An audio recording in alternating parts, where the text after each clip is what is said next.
Hi friends, ఈ వీడియోలో మనము ఎక్సెల్ షీట్లో ఒక సంస్థ యొక్క కానీ లేదా ఒక షాప్లో పనిచేసే ఉద్యోగుల యొక్క మంత్లీ శాలరీ షీట్ని ఎక్సెల్ షీట్లో ఏ విధంగా మనం తయారు చేయొచ్చో ఈ వీడియోలో మనము నేర్చుకుందాము. ఇక్కడ చూడండి, నేను ఒక టేబుల్ అయితే ఇచ్చాను. అవి ఎంప్లాయీస్ నేము అలాగే వాళ్ళ డిజిగ్నేషన్స్ ఇచ్చాను ఈ టేబుల్లో. ఇప్పుడు మనం బేసిక్ శాలరీ, డిఏ, అలాగే వర్కింగ్ డేసు, అలాగే వర్క్ డేసు,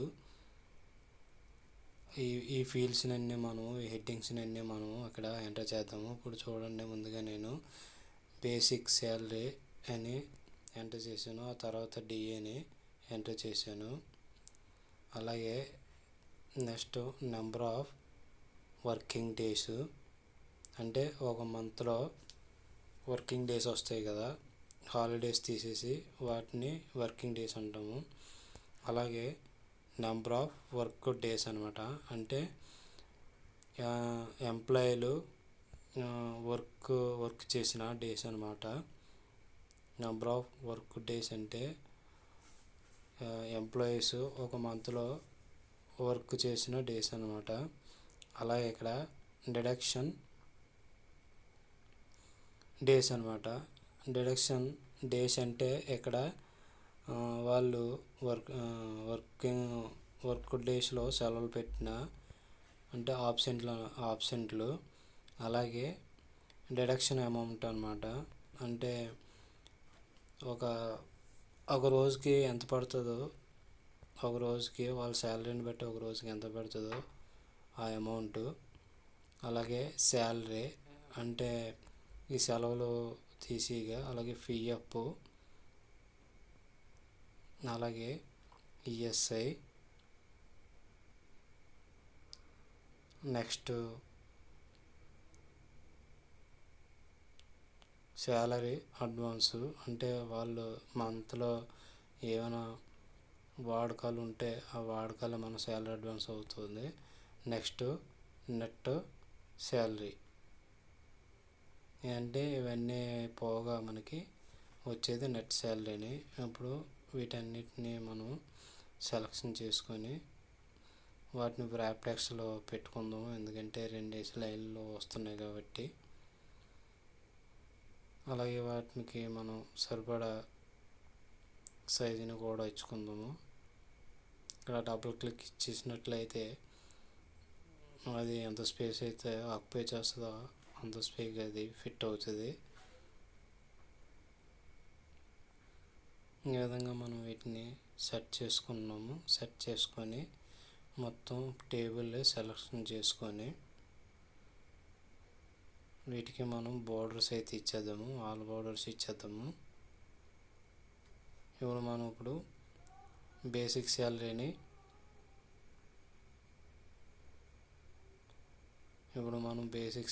అయితే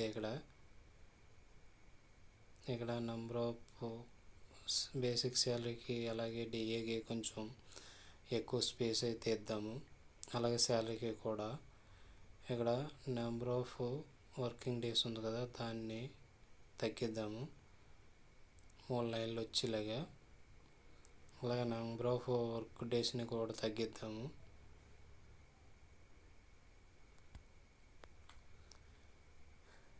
ఇప్పుడు మనం బేసిక్ శాలరీ ఉంది కదా, ఇక్కడ అజయ్ ఉంది, ఎంటైన్ మేనేజరు, ఆయన బేసిక్ శాలరీ 10,500.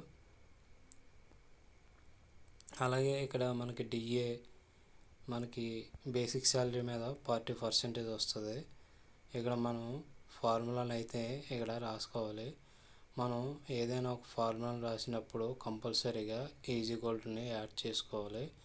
ఈజీక్వల్ని యాడ్ చేసుకొని ఇక్కడ బేసిక్ శాలరీ ఉంది కదా, దాని మీద క్లిక్ చేసినట్లయితే ఇంటూ 40%, 40 ఇచ్చి పర్సెంటేజ్ వేసి ఎంటర్ కొడితే మనకి అమౌంట్ వచ్చింది. చూసారా, 4,200 అమౌంట్ వచ్చింది. అలాగే మిగతా ఎంప్లాయీస్కి కూడా బేసిక్ శాలరీని ఇద్దాము. విజయ్ అకౌంటెంట్ 9,500 బేసిక్ శాలరీ ఆయనకి. అలాగే 8,500, అలాగే 8,000, అలాగా 5,500 తగ్గించుకుంటే మన శాలరీస్ అయితే బేసిక్ శాలరీస్ అయితే మనం అక్కడ ఉన్న ఎంప్లాయీలందరికీ ఇద్దాము. ఇక్కడ మనకి డిఏ బేసిక్ శాలరీ మీద 40%, బేసిక్ శాలరీ మీద 40% ఎంతైతే వస్తుందో అది మనకి డిఏ అవుతుంది. ఆల్రెడీ మనము ఫస్ట్ ఎంప్లాయీకి అయితే మనం ఫార్ములాను రాసాము, equal to basic salary into 40% ఇచ్చాము. అక్కడ చూడండి, అప్పుడు ఆ సెల్ని సెలెక్ట్ చేసి అక్కడ మనం కర్సర్ని ప్లస్ గుర్తుంది కదా, దాని మీద మన కర్సర్ నుంచి మౌస్ మీద డబుల్ క్లిక్ ఇచ్చినట్లయితే ఆ డేటా ఎంతవరకు అయితే ఉందో అంతవరకు అది ఆ ఫార్ములా అక్కడ మనకి వచ్చేస్తుంది. మీకు అర్థమైంది అనుకుంటానండి అవన్నీ మీకు ఏ విధంగా వచ్చాయో. మనం ఇక్కడ ఫార్ములాని ఉపయోగించాము. ఫార్ములాను ఉపయోగించడం వల్ల మనకి అవన్నీ వచ్చాయి. ఇక్కడ చూడండి, ఇక్కడ మనం అలాగే ఇక్కడ మనం నెంబర్ ఆఫ్ వర్క్ డేస్ ఉంది కదా, వర్కింగ్ డేస్. సపోజ్ ఒక మంత్ యొక్క వర్కింగ్ డేస్ 26 డేస్ అనుకుందాము. ఇప్పుడు ఆ 26 డేస్ని చేసి ఇప్పుడు అక్కడ ప్లస్ సింబల్ ఉంది కదా, దాని మీద కర్సర్ని పెట్టి మనము డ్రాగ్ చేస్తే 26 అన్నీ వచ్చేస్తాయి, 26. అలాగే ఇక్కడ నెంబర్ ఆఫ్ వర్క్ డేస్ ఉన్నాయి కదా, అంటే ఏ ఎంప్లాయీ ఒక మంత్లో ఎన్ని వర్క్ డేస్లో చేశారన్నది మనం ఇక్కడ ఇవ్వాలి. అంటే అక్కడ 25 ఉజ్జాయింపుగా ఇద్దాం మనం. అక్కడ 25 ఇచ్చాము. అలాగే 24, 3 ఎంప్లాయీ 25, అలాగే 4 ఎంప్లాయీ 23. అలాగే మనం ఆ ఎంప్లాయీలు ఆ అటెండెన్స్ అనేది ఇక్కడ ఇచ్చుకోవాలి. మనం ఆ ఎంప్లాయీలో ఆ మంత్లో ఎన్ని డేస్ వర్క్ చేశారన్నది ఇక్కడ ఇచ్చుకోవాలి. నెంబర్ ఆఫ్ వర్క్ డేస్ అంతే అది. నెక్స్ట్ డిడక్షన్ డేస్ అనమాట. అంటే డిడక్షన్ డేస్ అంటే ఇక్కడ ఫార్ములాని ఉపయోగించాలి. నెంబర్ ఆఫ్ వర్కింగ్ డేస్లోంచి నెంబర్ ఆఫ్ వర్క్ డేస్ని తీసేయాలి. అంటే దానికి మనం ఈక్వల్ టు అక్కడ number of working days minus number of work days అయితే ఇక్కడ 1 వచ్చింది డిడక్షన్ డేస్. సేమ్ ఇందాకలాగా మనం అక్కడ ప్లస్ సింబల్ మీద మన కర్సర్ నుంచి డబుల్ క్లిక్ ఇచ్చినట్లయితే మన డేటా ఎంతవరకు ఉందో అంతవరకు అవన్నీ మనకి వచ్చేస్తాయి. ఇక్కడ చూడండి, ఇక్కడ 26 మైనస్ 25 అంటే 1 వచ్చింది, 26 మైనస్ 23 3 వచ్చింది. అలాగే ఇక్కడ మనం డిడక్షన్ అమౌంట్ని కూడా దానికి కూడా మన ఫార్ములా రాసుకోవాలి. మన ఫార్ములా రాయాలంటే ముందుగా మనం ఈక్వల్ని యాడ్ చేసుకోవాలి. ఇక్కడ డిడక్షన్ అమౌంట్ ఫార్ములా ఏంటంటే basic salary plus DA into divided by 30 into deduction days అన్నమాట. ఇక్కడ మనం ప్లస్ వచ్చింది కాబట్టి ప్లస్ ఇంటూలు వచ్చాయి కాబట్టి ముందుగా మనము open ప్రాంతీస్ basic salary plus DA, అలాగా క్లోజ్ ప్రాంతీస్ డివైడెడ్ బై 30 అంటే ఒక రోజుకి ఎంత శాలరీ వస్తుందో అది ఇంటూ ఇక్కడ డిడక్షన్ డేస్ అనమాట, ఇంటూ డిడక్షన్ డేస్ అనమాట. అది అంటే ఒక రోజుకి 490 రూపాయలు ఆ ఎంప్లాయ్కి వచ్చింది.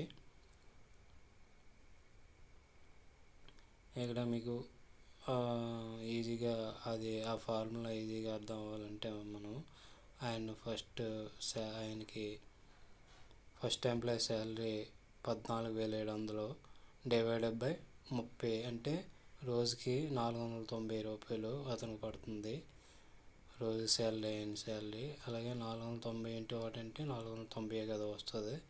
ఇప్పుడు మనం దాని మీద ప్లస్ సింబల్ మీద కర్సర్ నుంచి డబుల్ క్లిక్ చేసినట్లయితే చూడండి అవన్నీ యాడ్ అయ్యాయి. ఇప్పుడు మనకి ఇక్కడ పాయింట్లు వచ్చాయి. ఈ పాయింట్లో మనం పోవాలంటే అక్కడ మనం నెంబర్ ఫార్మేట్లో ఉన్నాయి కదా, అక్కడ 0 0s ఉన్నాయి కదా, ఆ 0 0s మీద మనం క్లిక్ చేసినట్లయితే జీరోస్ అన్నీ మనకి పాయింట్లు పక్కన ఉన్న జీరోస్ అన్నీ పోయి మనకి మామూలు నెంబర్స్గా కనబడతాయి.